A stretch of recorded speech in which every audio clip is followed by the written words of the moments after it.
வணக்கம். இந்த காணொளியில நம்ம இப்ப பார்க்க போறது அஜ்மேர் 1992. அஜ்மேர் குவாஜா மைனுதீன் சிஸ்டி அவரோட தர்கால காதிம்னாக்கா காப்பாளர்கள்னு அர்த்தம். அந்த காப்பாளர்களும் எக்ஸ் காங்கிரஸ்மென் 6 பேர் மொத்தமா போன இந்த ஆகஸ்ட் 20ஆம் தேதி அன்னைக்கு லைஃப் இம்ப்ரிசன்மெண்ட், வாழ்நாள் வரை சிறை அப்படின்னு ஜட்ஜ்மெண்ட் கொடுத்திருக்காங்க பாக்சோ சட்டத்தின் கீழே.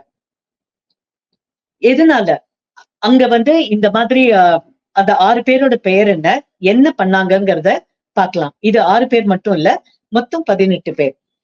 கன்விக்ஸ் இந்த 20ஆம் தேதி கொடுத்த ஜட்ஜ்மெண்ட்ல நஃபீஸ் சிஸ்டி, நசீம் அலேஸ் தார்சான், சலீம் சிஸ்டி, இக்பால் பாட்டி, சொஹேல் கனி, சையத் ஜமீர் உசைன், இந்த 6 பேருக்கு எஞ்சி உள்ள 6 பேருக்கு லைஃப் இம்ப்ரிசன்மெண்ட் கொடுத்திருக்காங்க பாக்சோ சட்டத்தின் கீழே. இந்த இன்சிடென்ட் 1992. அப்போ அவங்க 3 பேர் இருக்காங்க, 3 பிரதர்ஸ். ஃபாரூக் சிஸ்டி, நஃபீஸ் சிஸ்டி, அன்வர் சிஸ்டி. ஃபாரூக் சிஸ்டி யூத், அஜ்மேரோட Youth Congress leader. Nafees Chishti Indian National காங்கிரஸோட வைஸ் பிரசிடென்ட் அஜ்மேர் பகுதிக்கு. அடுத்தது அன்வர் சிஸ்டி அவர் செக்ரட்டரி அஜ்மேர் நேஷனல் காங்கிரஸ் பார்ட்டிக்கு, இந்தியன் நேஷனல் காங்கிரஸ் பார்ட்டிக்கு. எதனால இந்த 3 பேரை வச்சு நம்ம இந்த காணொலி ஆரம்பிக்கிறோம்னா, இந்த 3 பேரும் டார்கெட் பண்ணி ஹிந்து பெண்களை, 11 வயசுல இருந்து 20 வயசு மட்டும் இருக்கிற பெண்களை ஸ்கூலு, காலேஜ் அங்கேருந்து அவங்கள கடத்தி அவங்களோட ஃபார்ம் ஹவுஸ்க்கு எடுத்துட்டு போய் அவங்கள பாலியல் பலாத்காரம் பண்ணி அத போட்டோ எடுத்து, காணொலி எடுத்து, அவங்களையே திருப்பி பிளாக்மெயில் பண்ணி, அவங்களையே திருப்பி மறுபடியும் அந்த பாலியல் பலாத்காரத்துக்கு அவங்கள ஈடுபடுத்தி அவங்கள வச்சு இன்னும் பெண்களை வர வச்சு கூட்டு பலாத்காரமும் பண்ணியிருக்காங்க. முதல்ல 1, 2, 3ன்னு ஆரம்பிச்சது. போக போக மொத்தம் இதுல கன்விக்ட் ஆனது மொத்தம் 18 பேர் 1992ல. இந்த விஷயம் எப்படி வெளில வந்தது? இந்த கூட்டு பலாத்காரம் நடந்துட்டே இருக்கிற போது போட்டோ ஸ்டுடியோல இவங்க எடுக்கிற படத்தை, கேமராவை கொண்டு போய் அவங்க பிலிம் கொடுத்துட்டு போட்டோ போட கொடுக்கிற போது அங்க ஒர்க் பண்ண தொழிலாளி என்ன பண்ணிருக்காரு, அவங்க கொடுக்க இந்த பிக்சர்ஸ மார்க்கெட்ல வெளியில விட்டுட்டாரு. இதனால என்னாச்சுனாக்க இந்த 3 பேர் மட்டும் இல்ல, அந்த போட்டோ கடையில பண்ண தவறுதலா பண்ண அந்த மேனேஜரும் முதலாளியும் கூட்டு பலாத்காரம் பண்ண இவங்களோட மொத்த கூட்டாளிகளும் மொத்தம் 18 பேரை இவங்கதான் தப்பு பண்ணிருக்காங்கன்னு சொல்லி ரிப்போர்ட் முதல்ல என்ன பண்றாங்க, போலீஸ் ஸ்டேஷன்ல போய் கொடுத்தா எந்த இதுவும் நடக்கல, யாருமே எதுவுமே எடுத்து பண்ணல. ஏன்னா அப்போ இருந்த டைம் காங்கிரஸோட டைம். இவங்க அந்த காங்கிரஸ்க்கும் தர்காக்கும் ரொம்ப க்ளோஸ் கனெக்ஷன்ஸ் இருந்ததுனால சிஸ்டி, அந்த காதிம் சிஸ்டியோட அவங்களோட தொடர்பு இருந்ததுனால யாருமே முன் வரல, போலீஸ் முன் வரல. போலீஸை எதிர்த்து போய் யாருக்கும் எதுவும் தனிப்பட்ட முறையில போய் அவங்க அதை எடுத்தும் பண்ண முடியல. பாதிக்கப்பட்ட பெண்கள் 100ல இருந்து 250 பெண்கள் பாதிக்கப்பட்டிருக்காங்க. இதுல மே மாசம் என்ன ஆகுது, இதுல முதல்ல கொண்டு வந்தது யாருனாக்க சந்தோஷ் குப்தான் பேரு. சந்தோஷ் குப்தா, மதன் சிங், அதுக்கு முன்னாடி வீர்குமார்ஜி. வீர்குமார்ங்கிறவர் இப்போ பிஜேபியில லாயரும், பிஜேபியில கட்சியிலயும் இருக்காரு அஜ்மேர்ல.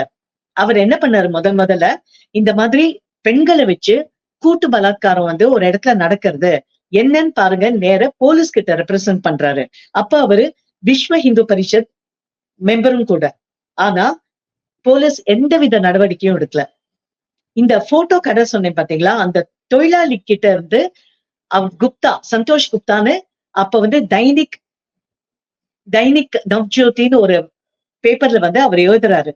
அவர் எழுதும் போது அவர்கிட்ட இந்த புகைப்படத்தை போய் காமிச்சோன்ன அவர் முதல்ல என்ன பண்றாருனாக்க, பெண்கள் பிளாக்மெயில், பெரிய பெரிய பெருந்தலைவர்களின் பெண்கள் பிளாக்மெயில் செய்யப்படுகிறார்கள் அப்படின்னு ஃபர்ஸ்ட் அதை பத்தி எழுதினாரு. அதுக்கு அடுத்த ரிப்போர்ட்ல பண்றாரு, பிளாக்மெயில் பண்ணவங்க எல்லாம் ரொம்ப ஃப்ரீயா போறாங்க நாட்டுல அப்படின்னு போட்டாரு. அடுத்த ரிப்போர்ட் சிஐடி தங்களோட ரிப்போர்ட்டை 5 மாசம் மட்டுமே கொடுத்தாச்சு, ஆனா எந்த ஆக்ஷனும் எடுக்கல. 4வது ரிப்போர்ட் என்ன பண்றாரு, இந்த ஒப்சீன், இந்த மட்டமான இந்த பெண்களை வச்சு ஆபாச படங்களை வந்து போட்டோஸ வந்து பார்த்தாச்சு 1 மாசமும் 1.5 மாசத்துக்கு முன்னாடி அப்படின்னு டைரக்டா யார சொல்றோம் என்ன சொல்றோம்னு சொல்லாம அங்க நடந்த இஷ்யூவ அப்படியே எடுத்து போடுறாரு. அடுத்தது மதன் சிங்கிற ஒரு ஜேர்னலிஸ்டும் என்ன பண்றாரு, இத பத்தி எழுதுறாரு. ஆனா இத பத்தி எழுதினோன்னு என்ன ஆகுதுனாக்க, அவரை வந்து சவாய் மான்சிங்ன்ற பாலிட்டிஷியன், ரொம்ப பிரபலமான ஒரு பாலிட்டிஷியன் என்ன பண்ணிடுறாரு, மதன் சிங்க 1992ல கொலை பண்ணிடுறாங்க. அப்போ மதன் சிங்குக்கு 2 பசங்க இருக்காங்க, சூரிய பிரதாப் சிங், தரம் பிரதாப் சிங். அவங்க 2 பேருக்கும் 8 வயசு 12 வயசு. போன வருஷம் ஜனவரி மாசம் என்ன ஆகுதுனாக்க 2023 அந்த பிரதர்ஸ் 2 பேரும் சூரிய பிரதாப் சிங், தரம் பிரதாப் சிங், சவாய் மான் சிங் அஜ்மேர்ல வந்து ஒவ்வொரு இடமா தன்னோட பிள்ளையோட கல்யாண பத்திரிக்கை கொடுக்க போறச்ச கொலை பண்ணிடுறாங்க. அப்பதான் இந்த பேக்ரவுண்ட் தெரியறது, எதனால பண்ணாங்க என்ன பண்ணாங்கன்னு. தந்தையரை வந்து கொலை பண்ணவங்களை பழி தீர்த்து கொண்டாங்க. இப்போ இந்த பலாத்காரம் எப்படி பண்ணாங்கிறத பார்க்கலாம். ஒரு பொண், அந்த பொண்ணு வந்து நான் நேஷனல் காங்கிரஸ் காங்கிரஸ் பார்ட்டியில சேரணும்னு அவங்க ஃப்ரெண்டு மூலமா ஃபரூக் சிஸ்தியை பார்க்க வராங்க. ஃபரூக் சிஸ்தி என்ன பண்றாரு, அவர் வந்து கட்டாயமா உனக்கு வந்து நெளிவு சுழிவு அரசியல் எப்படி இருக்குன்னு நான் சொல்லித்தரேன்னு சொல்லிட்டு அந்த பொண்ணை வந்து ஸ்கூலுக்கு போயிட்டு இருக்க பொண்ணை கடத்தி இந்த ஃபார்ம் ஹவுஸ்ல போய் அந்த பொண்ணை வந்து பலாத்காரம் செஞ்சு போட்டோ எடுத்து வீடியோ எடுத்து அந்த பொண்ணையே திருப்பி பிளாக்மெயில் பண்றாங்க. இப்படியே பண்ண ஆரம்பிச்சு 1 2 3 அப்படின்னு போய் 50 100 பெண்கள். போன வருஷம் படம் எடுத்த போது, இந்த அஜ்மேர் அந்த 92 படம் எடுத்த போது, அதுக்கப்புறம் தான் இந்த கேஸ் இன்னும் துரிதமா இருக்கு. இந்த படத்துல வந்து 250 பெண்கள் பட்டிருக்காங்கன்னு சொல்றாங்க. இப்போ இத எப்படி எடுத்து கொண்டு போறாங்கன்னு பாருங்க. ஜேர்னலிஸ்ட் வந்து ரிப்போர்ட் பண்ணிட்டாரு. இதுக்கப்புறம் 1998 1992ல இதுக்கப்புறம் ஒன்னும் பண்ணாம இருக்க முடியாதுன்னு சொல்லிட்டு செப்டம்பர்ல வந்து முதல்ல ஒரு 8 பேரை வந்து இவங்கதான் கன்விக்ட்ஸ் அப்படின்னு சொல்லிட்டு டிக்ளேர் பண்றாங்க. இப்ப ஒரு 18 பேரு லிஸ்ட் கொடுக்குறாங்க. ஆனா 8 பேரை வந்து கன்விக்ட் பண்ணணும்னு சொல்லிட்டு ஸ்ட்ராங்கா ரெக்கமெண்ட் பண்றாங்க. 1998ல என்ன பண்றாங்க, திருப்பி கோர்ட்ல வரும்போது அதுல 8 பேர்ல வந்து முதல்ல மொத்தம் 18 பேர் மாற்றாங்க. 8 பேர்ல வந்து 4 பேர் கன்விக்ட் ஆறாங்க, அதாவது அவங்க குற்றவாளின்னு நிரூபணம் ஆறாங்க. இன்னொரு 4 பேர் வந்து அக்யூட் ஆயிடுறாங்க, விடுதலை செய்யப்படுறாங்க. இந்த 8 பேர் தவிர 9 பேர் முதல்ல 9 பேர்ல வந்து ஒரு 9 பேருக்கு அப்புறம் இந்த போட்டோகிராஃபர் சொன்னேன் இல்லையா, அந்த ஓனர் வந்து தூக்கில மாட்டிடுறாரு 10வது நபர். இன்னொருத்தர் என்ன பண்றாரு, இதெல்லாம் நடந்துட்டே இருக்கிற போது ஒரு பையனை வந்து பாலியல் ரீதியா அவரை வந்து இது பண்ணோன்னு அவரை ஸ்பெஷல் கோர்ட்ல போய் ஆஜர் பண்ணி இந்த கேஸ்ல இருந்து ஸ்பெஷல் கோர்ட்டுக்கு அவரை டிரான்ஸ்பர் பண்ணிடுறாங்க. அவர் 11வது நம்பர். 12வது நம்பர் வந்து ஃபியூஜிட்டிவ், அதாவது அவர் காணாமலே போயிடுறாரு. எப்போ கேஸ் புக் ஆகி தன்னை வந்து அரெஸ்ட் பண்ணுவாங்கன்னு தெரிஞ்சு போச்சோ அப்பவே அவர் வந்து ஃபியூஜிட்டிவ் ஆயிடுறாரு. சோ இந்த 12 பேர் தவிர இப்ப இந்த 6 பேர், நான் சொன்ன இந்த 6 பேர், நஃபீஸ் சிஸ்டி, நசீம் என்கிற தாசான், சலீம் சிஸ்டி, இக்பால் பட்டி, சொஹேல் கனி, சையத் ஜமீர் உசைன், இந்த 6 பேருக்கு இப்ப லைஃப் ரிசர்வ்மெண்ட் கொடுத்திருக்காங்க. 1998ல இந்த 8 பேரை அக்விட் பண்ணி கன்விக்ட் பண்ணோன்னு இவங்க 2001ல என்ன பண்றாங்க, இந்த கன்விக்ட் பண்ணவங்க, அதாவது இவங்க இனிமே சிறைச்சாலையில் தான் இருந்தோன்னு அவங்க சிறைச்சாலையில் இருக்கிற போது மேல் மனு போடுறாங்க சுப்ரீம் கோர்ட்டுக்கு. மேல் மனு சுப்ரீம் கோர்ட்ல 2003ல என்ன வருதுனாக்க, இவங்களோட லைஃப் இம்ப்ரிசன்மெண்ட், வாழ்நாள் வரை சிறைச்சாலைங்கிறத மாத்தி 10 வருஷத்துக்கு அவங்களுக்கு வந்து மாத்துறாங்க. 2013ல இந்த 4 பேர் விடுதலை ஆயிடுறாங்க. இப்ப ஃபரூக் சிஸ்தி அவங்களை பத்தி நம்ம பார்த்தோம். சந்தோஷ் குப்தா எப்படி அவங்க வெளில கொண்டு வந்தாங்க, சந்தோஷ் குப்தா, அப்புறம் அவங்க மதன் சிங், அதுக்கப்புறம் வந்து வீர்குமார். இப்ப நெக்ஸ்ட் என்ன பண்றாங்கன்னாக்க, இப்போ இந்த கேஸ் நடந்துட்டே இருக்கிற போது 2007ல வந்து Farooq Chishti the main convict அவர்தான் ஆரம்பிக்கிறார் இந்த கூட்டு பலாத்காரம். தனிப்பட்ட முறையில பண்ண ஆரம்பிச்சு அதுக்கப்புறம் கூட்டு பலாத்காரம்னு பண்ணும்போது இவர் வந்து 2007ல திருப்பி சிறைக்கு இது பண்ணி 2013ல இவர் டிஸ்சார்ஜ் ஆறாரு. இப்ப இந்த 6 பேருக்கு மட்டும் ட்ரையல்ல போயிட்டு இருந்தது. ட்ரையலும் சரியான படி நடக்கல. போன வருஷம் எப்போ இந்த படம் வந்ததோ அப்போ இந்த ட்ரையல் திருப்பி பிக்கப் ஆகி இந்த ஆகஸ்ட் மாசம் இந்த 2024 20ஆம் தேதி அன்னைக்கு இந்த 6 பேருக்கும் லைஃப் இம்ப்ரிசன்மெண்ட் கொடுக்குறாங்க. இப்போ நம்ம இதை எப்படி தவிர்க்கலாம், இது எதனால இந்த மாதிரி ஒண்ணுமே பண்ண முடியாம இருந்தங்கிறதையும் பார்க்கலாம். இந்த விஷயம் வெளில வர வர என்னாச்சு, அஜ்மேர்ல 2 நாளைக்கு ஊரடங்கு போட்டுட்டாங்க. ஏன்னா அங்க சோசியலாகவும் சமுதாய ரீதியாக பொருளாதார ரீதியாகவும் அதுக்கப்புறம் மன ரீதியாகவும் பாதிக்கப்பட்டவர்கள் பொங்கி எழுந்தோன்ன கிளீனா 2 நாளைக்கு அவங்க ஊரடங்கு போட்டுட்டு இந்த கேஸ் போலீஸ் எடுத்துக்காம சிபிசிஐடி நேஷனல் செக்யூரிட்டியில தான் முதல்ல அவங்கள புக் பண்றதா இருந்தது. ஆனா அதுக்கப்புறம் ஃபாரூக் சிஸ்டியா ஆனா அதுக்கப்புறம் அவங்கள சிபிசிஐடிக்கு கேஸ மாத்திட்டு அதுக்கப்புறம் கோர்ட் ட்ரையல் ஆரம்பிக்கிற போதுதான் ஒத்தரா கன்விக்ட் ஆறாங்க, அக்விட் ஆறாங்க, மாத்தி மாத்தி நடக்குது. இப்போ இந்த 6 பேரை இந்த மாதிரி சொன்ன அப்புறம் இப்போ நம்ம பாக்ஸோ சட்டத்துக்கு கீழே இவங்கள இப்போ ஜட்ஜ்மெண்ட் கொடுத்திருக்காங்க. பாக்ஸோ சட்டம் 2018ல வந்திருக்கு. பாக்ஸோ சட்டத்துல என்ன சொல்றது, லீகலா என்ன சொல்றாங்கன்னாக்க மினிமம் பனிஷ்மெண்ட் ஃபார் ரேப். யாரு பாலியல் பலாத்காரம் பண்ணாலும் எந்த வயது பொண்ணை பண்ணாலும் மினிமம் 10 வருஷம். 16 வயசுக்குள்ள இருக்கிற பெண்களை பண்ணா 20 வருஷம் கட்டாயமாக இம்ப்ரிசன்மெண்ட்.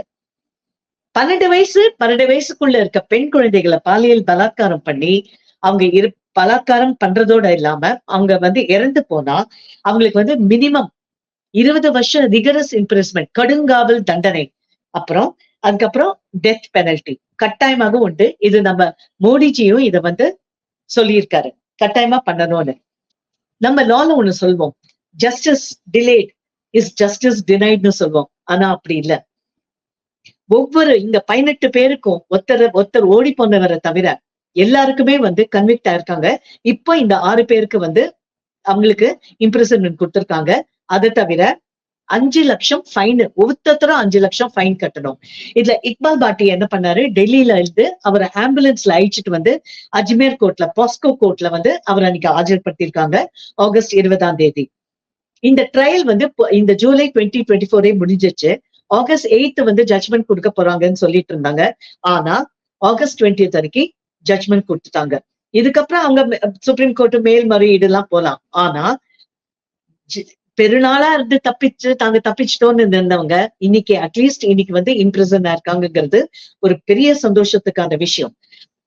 எப்பவுமே இந்த மாதிரி குற்றம் செய்யறவங்க அவங்க தண்டனையில இருந்து தப்பிக்கவே கூடாது. ஒரு நிரபராதி தண்டனைக்கு உள்ளாக்கப்படக்கூடாது. அதே மாதிரி குற்றம் செஞ்சவங்க நிரபராதி மாதிரி வெளியே உலாவக்கூடாது.